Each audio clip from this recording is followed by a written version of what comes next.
Shamirpet police స్టేషన్లో ఈ జోగిని సంధ్య daughter of Anitha అనే పర్సన్ వచ్చి కంప్లైంట్ ఇవ్వడం జరిగింది.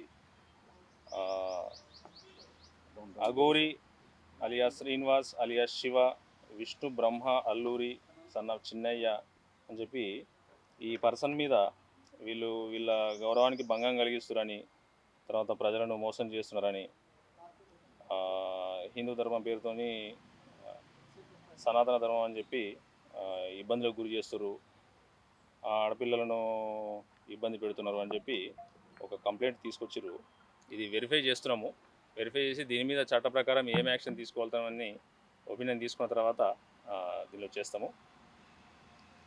ఇట్లాంటివి ఏమైనా ఉంటే కూడా మీడియా ద్వారా ప్రజలందరూ కూడా ఒక విజ్ఞప్తి ఏంటి అంటే, ఎవరు కానీ ఇప్పుడు ట్రాన్స్జెండర్స్ కానీ, తర్వాత ఒక కులం కానీ, ఒక మతం కానీ, ఒక దాని పేరు చెప్పుకొని ఎటువంటి సంఘ విద్రోహ చర్యలకు కానీ, లేదంటే అపోహలు ప్రేరేపించేటట్టుగా బిహేవ్ చేయడం కానీ, లేదంటే ప్రజల్లో అపనమ్మకాన్ని, అభద్రతా భావాన్ని క్రియేట్ చేయడం కానీ, ఇంకెవరి గౌరవానికి భంగం కలిగించే పనులు చేయడం కానీ, ఇట్లాంటివి చేస్తే చట్టం ప్రకారం అది నేరం అవుతుంది. కాబట్టి వాటి మీద సరైనటువంటి లీగల్ యాక్షన్ తీసుకోవడం జరుగుతుంది. ఇట్లాంటి ఎవరి దృష్టికి వచ్చినా కూడా దయచేసి దగ్గరలో ఉన్నటువంటి పోలీసులకు ఇన్ఫార్మ్ చేసి సరైనటువంటి న్యాయ సహాయము, లీగల్ ఎయిడ్ తీసుకోవాల్సిందిగా మీ మీడియా ద్వారా విజ్ఞప్తి చేస్తున్నాము. ఈ అఘోరి శ్రీనివాస్ ప్రజెంట్ ఎక్కడ ఉన్నది కూడా వెరిఫై చేస్తాము. వెరిఫై చేసి చట్ట ప్రకారం ఏం యాక్షన్ తీసుకోవాలన్నది ఒక ఒపీనియన్ తీసుకున్న తర్వాత వీళ్ళ మీద సీనియర్ ఆఫీసర్ నోటీసులు పెట్టి యాక్షన్కి ఇనిషియేట్ చేస్తాం. Thank you.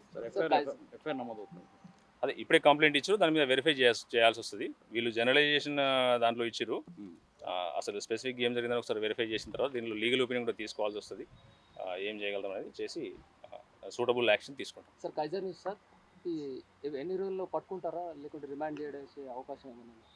అదే చెప్తున్నా. దాంట్లో అసలు ఫస్ట్ ఎట్లాంటి నేరానికి వస్తుంది అనేది లేదండి. జస్ట్ మీ ముందే ఇప్పుడు ఒక కంప్లైంట్ రాసిస్తున్నారు, అది వెరిఫై చేయాల్సిన అవసరం ఉంది. చేసిన తర్వాత మళ్ళీ దాంట్లో ఏముందనేది అప్డేట్ చేయగలుగుతాం. అంటే వెరిఫికేషన్ అంటే ఎలాంటి టైప్ ఆఫ్ వెరిఫికేషన్ మీరు అనుకుంటున్నారు? బ్యాక్గ్రౌండ్ చెక్ చేస్తారా లేకపోతే ఏంటి? ఎప్పుడైనా ఒక కంప్లైంట్ వచ్చిన తర్వాత దాంట్లో ఇంగ్రీడియంట్స్ ఏమున్నాయి, లీగల్ పాయింట్స్ ఏమున్నాయి, అది నేరానికి ఎట్లా అవుతుందని చెప్పి తీసుకోవడం జరుగుతుంది. దాంట్లో ఒపీనియన్ తీసుకోవాల్సి వస్తుంది. ఎవిడెన్స్ ఇచ్చారు లేదండి.